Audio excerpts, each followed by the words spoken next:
That's my mommy's photo. The toddler cried.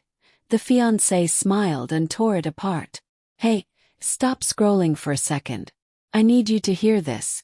There was a little girl, 3 years old, standing in the middle of a massive, marble-floored mansion. Her tiny hands were reaching out, her eyes full of tears, and she was crying one single sentence over and over again. That's my mommy's photo. That's my mommy's photo. And the woman standing in front of her, beautiful, dressed in designer clothes, a diamond ring on her finger. She looked down at that crying baby and smiled. Not a warm smile. Not a kind smile. Slow, cold smile. And then she tore the photo in half. Right in front of the child. Now here's what I need you to understand. That little girl's mother wasn't just any woman. And that billionaire watching from the doorway. He saw everything. What happened next will shatter you. Hey beautiful people. Welcome back to the channel, or if you're new here, welcome for the very first time. I'm so glad you stopped by today because the story I have for you right now, it is one of the most emotional things I have ever shared on this channel. Where are you watching from right now? Drop your city or country in the comments. I genuinely love seeing where you all are from. We've got people watching from all around the world, and honestly, that still amazes me every single day. And hey, if you haven't subscribed yet, now is the perfect moment. Just tap that button because the stories we tell here, they're the kind that stay with you long after the video ends. Now let's get into it. Some men build empires to fill a void no amount of money can touch.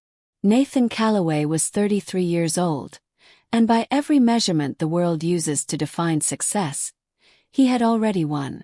He owned 3 companies across 2 continents. His penthouse sat on the 52nd floor of the most prestigious building in the city, with floor-to-ceiling windows that looked out over a skyline that seemed to bow to him every morning. His suits cost more than most people's monthly salaries. His name appeared in business magazines, financial journals, and on the lips of every investor who wanted a piece of the future. But if you looked closely, really closely, past the sharp jawline and the confident stride and the way he commanded every room he entered, you would see something that all his money couldn't quite hide. Tiredness. Not in his body. In his eyes. Nathan had built everything alone. His parents had passed when he was in his mid-20s, just as his business was beginning to take off. He had no siblings. His world was meetings, deals, contracts, and an apartment that echoed at night. He was successful, powerful, envied, and deeply, quietly lonely. That's why, when his team's new housekeeping supervisor suggested expanding the live-in domestic staff, Nathan barely glanced at the proposal before signing it. He didn't care who cooked his meals or folded his shirts. He just wanted the silence to feel a little less heavy. And so, on a rainy Thursday morning in October, a woman named Arya came to work in his house. She was 26, quiet, graceful, and carried herself with a kind of dignity that doesn't come from wealth. It comes from character. She wasn't there to impress anyone. She was there to work, and she worked hard, with her head down and her hands never still. Nathan barely noticed her at first. But then, one evening about 2 weeks after she arrived, he came home earlier than expected and heard something unusual coming from the kitchen. Laughter. Soft, high-pitched, bubbling laughter. He followed the sound and pushed open the kitchen door to find Arya sitting on the floor, in her uniform, cross-legged on his expensive marble tiles, with a tiny girl in her lap, both of them laughing at something only the 2 of them understood. The little girl couldn't have been older than 2.5. She had her mother's dark eyes, and when she looked up at Nathan, she blinked at him with the most fearless curiosity he had ever seen in a human being. "I'm sorry," Arya said immediately, scrambling to her feet. "I had no childcare today, and the agency approved it just for today. I'll make sure it doesn't." "What's her name?" Nathan asked. Arya paused. "Lily." Nathan crouched down to the little girl's level. Lily stared at him for a long moment with those enormous, unafraid eyes. And then she reached out and patted his cheek with her tiny chubby hand like she was inspecting something interesting. And Nathan Calloway, billionaire empire builder man who had negotiated billion-dollar deals without blinking, laughed. He actually laughed. Real one. The kind that surprises you because you didn't know it was coming. And something shifted in that kitchen that evening. Something quiet and irreversible. Have you ever had a moment where a complete stranger, maybe even a child, touched a part of you that you had forgotten was still there? Before love announces itself, it tends to simply show up, quietly, in ordinary moments. After that evening, things changed in the penthouse. Not dramatically, not with grand declarations, but in the subtle, gentle way that real things tend to change. Nathan started coming home for dinner. Not every night. But enough that his chef noticed. Enough that his assistant, a sharp woman named Priya who tracked everything, raised an eyebrow and said nothing but made a note. It wasn't Arya he was coming home for, he told himself. It was the energy, the warmth. There was something different about a home that had a child in it, even occasionally. The sound of small feet. A sippy cup left on the counter. A crayon drawing left on the kitchen table that made him stop and stare longer than was probably reasonable. Arya, for her part, remained professional. Warm but careful. She had learned long ago that in houses like this one, the invisible lines were just as real as the walls. She was a single mother. That fact alone had closed many doors in her life. People made assumptions about her choices, her stability, her focus. She had stopped trying to explain the story behind Lily's existence. It wasn't anyone's business. She had her daughter, her work ethic, and her pride. That was enough. But Nathan watched her. He watched the way she moved through his home with quiet efficiency and total self-possession. He watched the way she spoke to Lily, not in baby talk, but in full, real sentences, as though the child deserved to be spoken to like a person. He watched the way Arya handled stress, a dropped glass, an impossible schedule, a demanding guest, always calm, always composed, always with that same quiet dignity. One evening he offered her a seat at the dinner table, just casually, as he passed through the kitchen and found her eating a rushed meal standing at the counter. "Sit down," he said simply. "I'm fine, Mr. Calloway." "I didn't say you weren't. I said sit down." He sat. They didn't talk much that first dinner.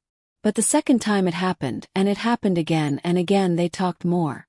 About the city. About small things. About Lily, who had begun on the days she visited, to treat Nathan's penthouse like her personal kingdom, toddling from room to room like she owned it. And somewhere in those dinners, in those ordinary conversations, something neither of them was prepared for began to grow. What would you do if you found something real in a place you never expected to find it? Have you ever been afraid of a feeling, not because it was wrong but because the timing felt impossible? Arya was afraid. Because she knew how this looked. She knew what people would say. She had a daughter, a uniform, and a life that didn't fit neatly into his world. But Nathan wasn't thinking about how it looked. For the first time in years, he wasn't calculating anything. He was just present. Some people leave behind more than memories. They leave behind pieces of themselves that the living carry long after they're gone. 6 months passed. Nathan and Arya's relationship had grown. Carefully, slowly, honestly. He had told her things he hadn't told anyone in years. She had told him things she had never said out loud. And Lily, in her perfect, uncomplicated 3-year-old logic, had simply decided that Nathan was her friend, her tall man. And that was that. But there was one thing about Arya's room, the small, comfortable suite at the back of the penthouse that had been assigned to her, that Nathan had never asked about. Photograph. It sat on her bedside table in a simple silver frame. He'd glimpsed it once when the door was open. A woman, young and bright-eyed, laughing at the camera with the kind of abandon that people only manage when they feel completely safe. She looked like Lily. Not Arya. Lily. One afternoon, Lily toddled into the living room carrying the silver frame carefully in both her small hands, her face completely serious with the weight of her task. "Mommy," she announced, holding it up to Nathan. "My mommy." Nathan looked at Arya. Arya was quiet for a moment. Then she sat down and gently pulled Lily into her lap. "Her name was Celeste," Arya said softly. "She was my younger sister. She died 14 months ago. Complications after Lily was born." The room felt very still. "I was there when Lily came into the world," Arya continued, her voice steady but soft, the way people speak when they've made peace with grief but still feel its weight. "Celeste made me promise, before she was even sick, just one of those conversations sisters have. She made me promise that if anything ever happened to her, I would raise Lily." She looked down at the little girl in her lap, who was studying the photograph with the focused attention of someone trying to memorize something important. "Her father wasn't in the picture. He left before Lily was born. So I kept my promise. I gave up my apartment, restructured my life, took this job because it allowed Lily to be near me. She calls me mommy because I'm all she's ever known. But I never let her forget Celeste." Nathan said nothing for a long time. Then he reached over and gently touched the frame that Lily was still holding. "Can you imagine carrying that? Carrying grief and love and a promise, all at the same time?" And here is where the story takes its first sharp turn. Because 6 weeks after that conversation, Nathan introduced Arya to someone. He called her an old friend. Her name was Diana Voss. She was 29, stunning in the way that takes significant effort and money to maintain, and she had known Nathan for 4 years through their overlapping social circles.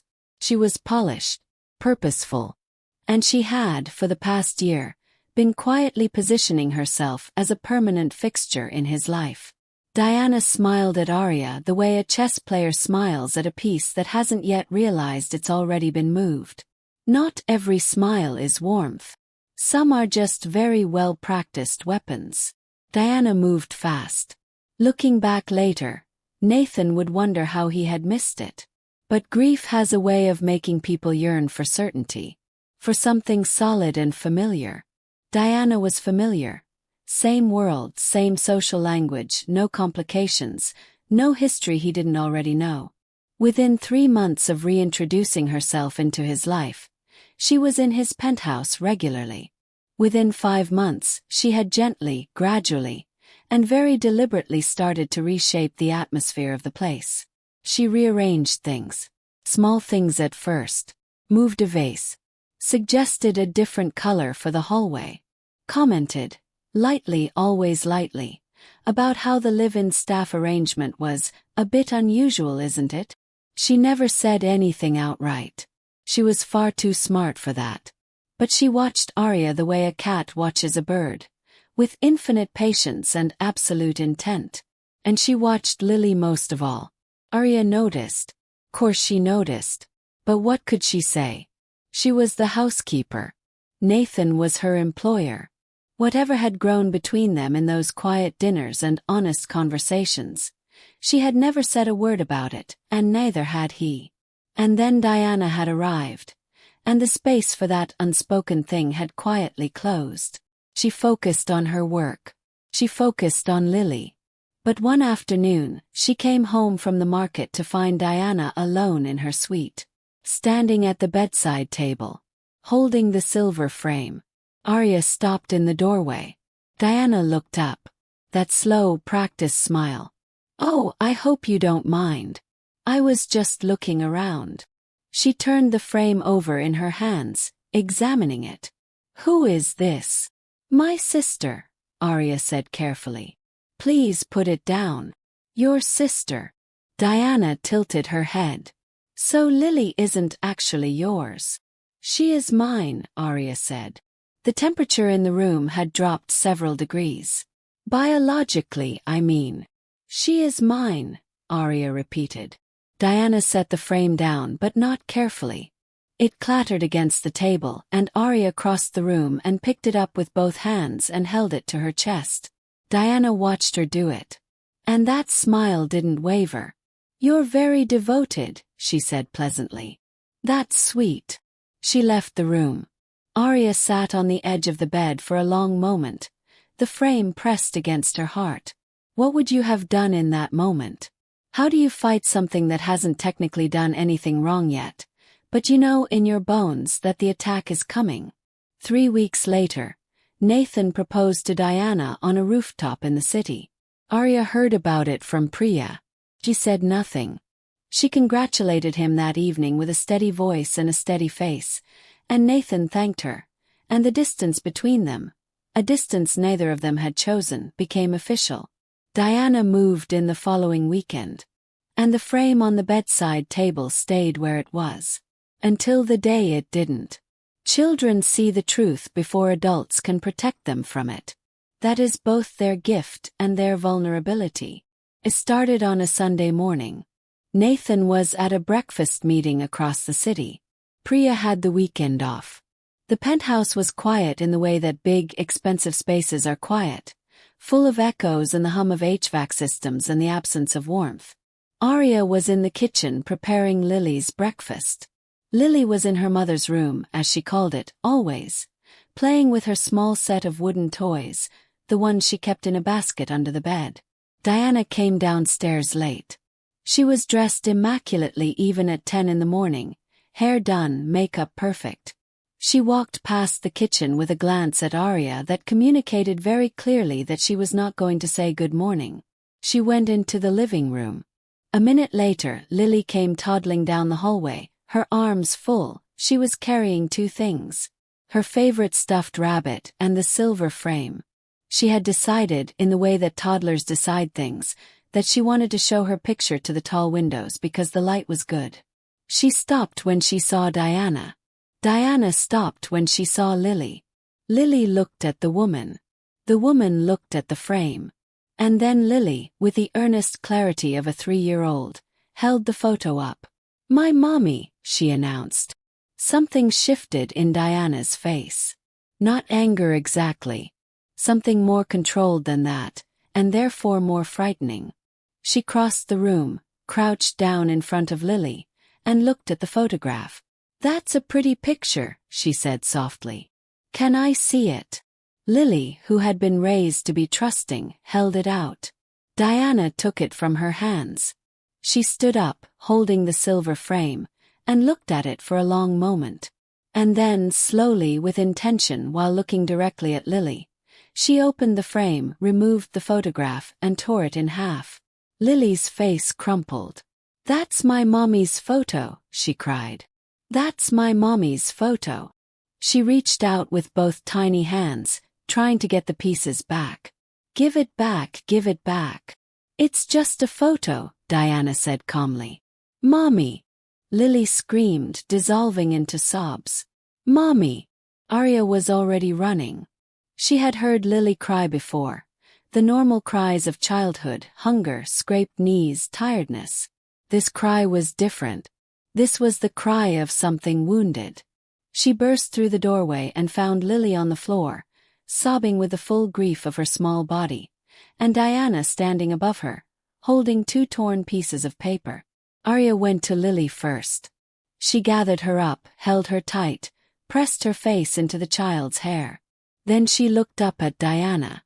And Diana looked back. Still calm. Still with that smile. "It was an accident," Diana said pleasantly. "Can you imagine being that child? Can you imagine watching someone destroy the only face you have left of your mother?" But what neither Diana nor Arya knew was that they were not alone. Nathan had come home early. He had been standing in the hallway for 40 seconds. He had seen everything. The truth doesn't knock. It simply walks in and fills the room, and suddenly there is no space left for the lie. Nobody heard Nathan come in. He stood in the doorway of the living room and he watched his fiancée tear a photograph in half in front of a 3-year-old child who was crying for her dead mother. He stood there for a long moment after it was done.